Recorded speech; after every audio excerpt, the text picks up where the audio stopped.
오늘 예수님이 12제자를 부르십니다. 그리고 12제자의 삶은 복음을 전하는 삶이기 때문에 그 삶을 어떻게 살 것인가를 오늘 말씀하고 있습니다.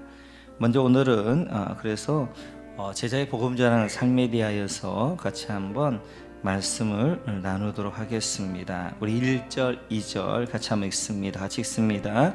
예수께서 12제자를 불러 모으사 모든 귀신을 제어하며 병을 고치는 능력과 권위를 주시고 하나님의 나라를 전파하며 앓는 자를 고치게 하려고 내보내시며. 아멘. 저체 전도 복음 전하는 자의 삶을 감당할 능력을 주신다라고 말씀하고 있습니다. 오늘 현장에 전도하러 보낸 제자들을 보내시면서 모든 귀신을 제어하며 병을 고치는 능력과 권위를 주셨다라고 말씀하십니다. 뿐만 아니라 앓는 자를 고치시는 능력도 주셨다고 말씀하시는데요.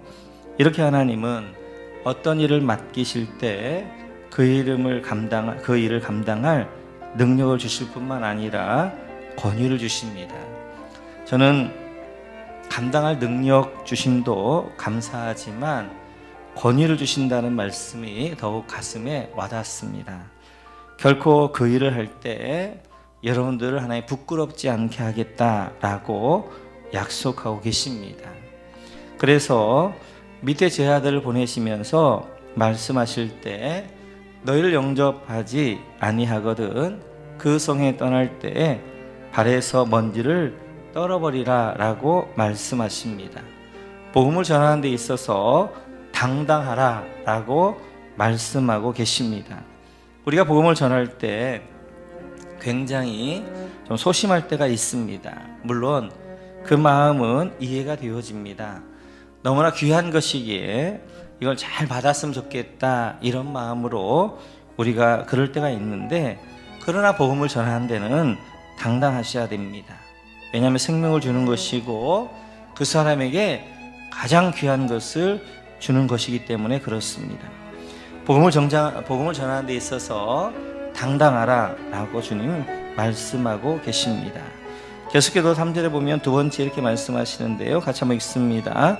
이르시되 여행을 위하여 아무것도 가지지 말라. 지팡이나 배낭이나 양식이나 돈이나 두롯을 가지지 말며. 아멘. 둘째, 주님께 맡기라 라고 말씀하십니다. 그래서 아무것도 가지지 말라 라고 말씀하고 계십니다.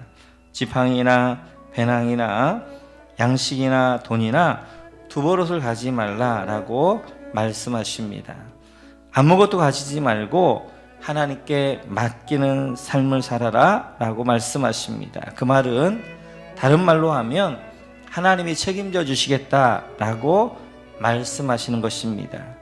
복음 전한 삶을 살고자 할 때 필요한 것을 하나님이 책임져 주시겠다라고 말씀하십니다. 우리는 자꾸만 인간적인 방법으로 많은 것을 가져야 복음을 전할 수 있다고 생각합니다. 그러나 하나님은 그렇지 않습니다. 아무것도 가지지 않아도 하나님이 책임주시며 복음을 전하게 한다라고 말씀하십니다. 누가복음 8장 56절, 9장 1절에 바로 윗절을 보면 야이로의 딸을 살려주시고 예수님이 이렇게 말씀하십니다. 이 일을 아무에게도 말하지 말라라고 말씀하십니다. 어떻게 보면 좀 이상합니다.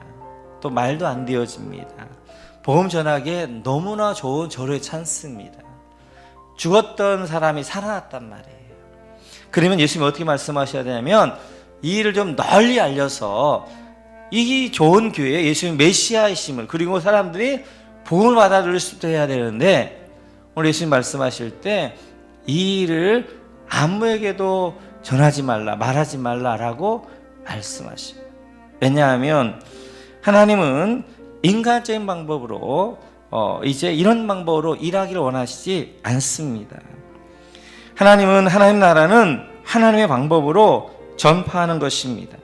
그래서 아무에게도 말하지 말라 말씀하시고 아무것도 가지지 말라 말씀하십니다. 그러면서 오직 하나님만 의지할 때 하나님의 방법으로 하나님이 일하신다라고 말씀하십니다. 우리는 자꾸만 인간적으로 내가 성공해야, 인간적으로 어떤 좋은 조건을 가져야 복음을 전할 수 있다라는 선입견을 가지고 있어요. 그리고 우리는 그렇게 말하면서 하나님 앞에 때때로 죄송하지만 협박하는 그러한 기도를 할 때가 있습니다.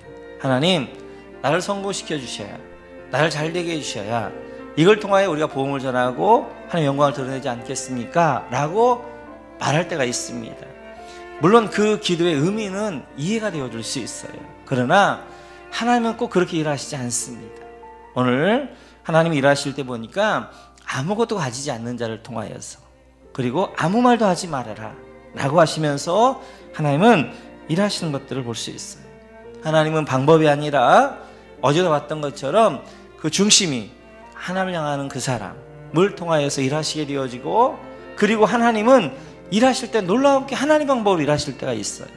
우리가 생각하지 못하는 방법으로, 전혀 예상하지 못하는 방법으로 하나님 일하실 때가 있습니다. 중요한 것은 방법이 아니라 우리 안에 있는 뜨거운 복음에 대한 열정이에요.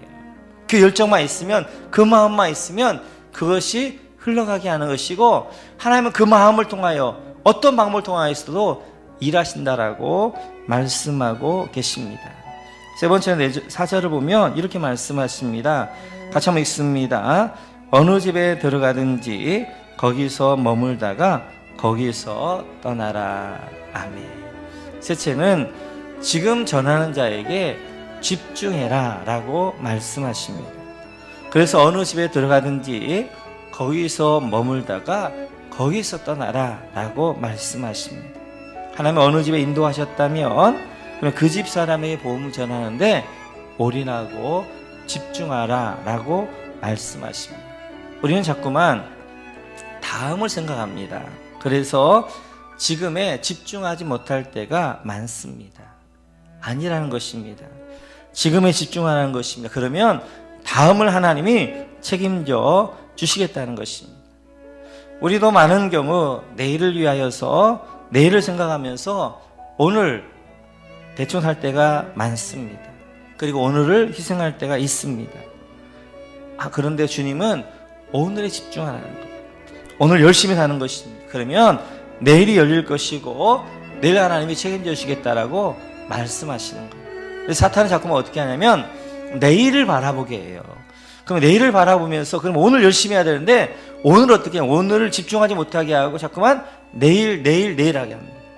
그리고 또 내일 되어지면 또 그날에 집중하는 것이 아니라 그 다음 내일을 바라보게 해요. 그래서 어떻게 하는 거예요? 결국 속임에서 우리를 오늘의 지금에 집중하지 못하게 할 때가 많습니다. 오늘 주님 말씀하시는 거예요. 너희가 어느 집에 갔든지 그 집에 머무르고 그 집에 머무르다가 그 집에 있다 떠나라 라고 말씀하시면서 그 집에 지금에 오늘에 집중하라 라고 말씀하세요. 그렇게 오늘을 살 때 내일이 열리는 것입니다. 그래서 이제 제가 칼럼나를 썼던 것처럼 예전에 자꾸 비전을 이야기했어요. 앞일을 이야기했어요. 근데 이제 지금은 보니까 아닌 거예요. 지금 하나님 인도하시면 내가 충실하게 살다 보면 하나님이 우리 인생들을 만들어 가시고 인도해 주신 것들을 볼 수 있습니다. 오늘도 주님 말씀하십니다. 어느 집에 갔으면 그 집에 머물면서 그 집에 복음 전한 자에게 집중하기를 원하시고 우리가 오늘에 집중하며 살기를 원하십니다. 네 번째는 5절에서 이렇게 말씀하십니다. 같이 한번 읽어볼까요? 시작. 누구든지 너희를 영접하지 아니하거든 그 성에서 떠날 때 너희 발에서 먼지를 떨어버려 그들에게 증거를 삼으라 하시니. 아멘. 네 번째는 그 결과는 하나님께 맡기라는 것입니다. 그래서 복음을 전했는데 복음을 받아들이지 않으면 그 집에 떠나면서 그 성을 떠나면서 먼지를 떨어버려라 라고 말씀하십니다. 먼지를 떨어버린다는 것은 그 결과는 하나님께 맡긴다는 거예요. 우리는 자꾸만 했던 일들에 대해서 미련을 가집니다. 그때 그랬으면 좋았겠다. 물론 그렇게 하고 앞으로 그 일들을 반성해서 하는 건 좋아요. 근데 많은 경우 그랬으면 더 좋았을 걸, 그래 좋았을 걸 해서 과거에 묶일 때가 있습니다. 그런데 떨어버리라는 거예요. 이미 했던 것은 네가 최선을 다했다면 떨어버리고 하나님께 결과를 맡겨라 라고 말씀하십니다. 그리고 바울 사도 이야기하기를 우리는 씨를 뿌리고 물을 주는 자라는 거예요.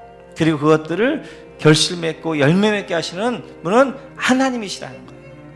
그래서 우리는 많이 뿌려야 됩니다. 열심히 물을 줘야 됩니다. 그러나 그 결과는 하나님께 맡기는 거예요. 근데 그 결과까지도 자꾸 우리가 책임지려고 하게 되어지니까 우리 가운데 어떻게 되냐면 자꾸만 그 결과에 대한 죄책감이 있게 되어져요. 그래서 앞으로 못 나가고 또 다른 일을 못하게 되어집니다. 아닙니다. 우리가 내가 씨를 뿌리고 그리고 그 과정까지 열심히 했다면 결국 하나님께 맡기는 거예요. 그걸 하나님이 겨두게 하시든지 겨두게 안 하시든지 그건 하나님 주권 가운데 있는 것이고, 우리는 또 씨를 뿌리고 또 이제 물을 주고 그 일들을 감당해 가는 것입니다. 오늘 하나님이 우리를 제자로 부르셨어요.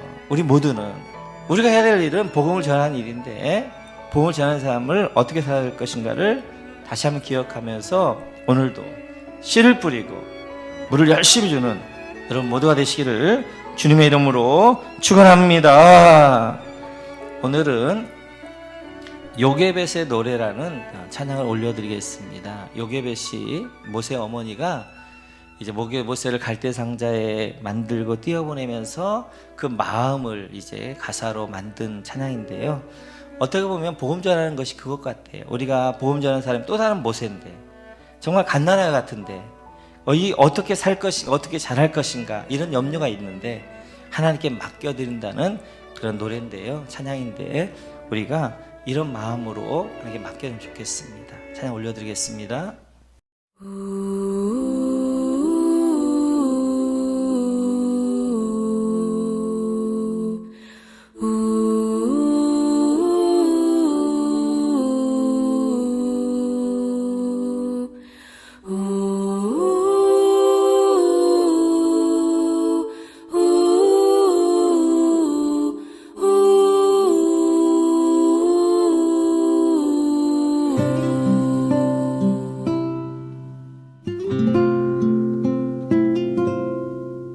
작은 갈대 상자 물이 새지 않도록 역청과 나무진을 칠하네. 어떤 마음이었을까 그녀의 두 눈엔 눈물이 흐르고 흘러 동그란 눈으로 엄마를 보고 있는 아이와 입을 맞추고 상자를 덮고 가까이에 띄우며 간절히 기도했겠지. 정처 없이 강물에 흔들흔들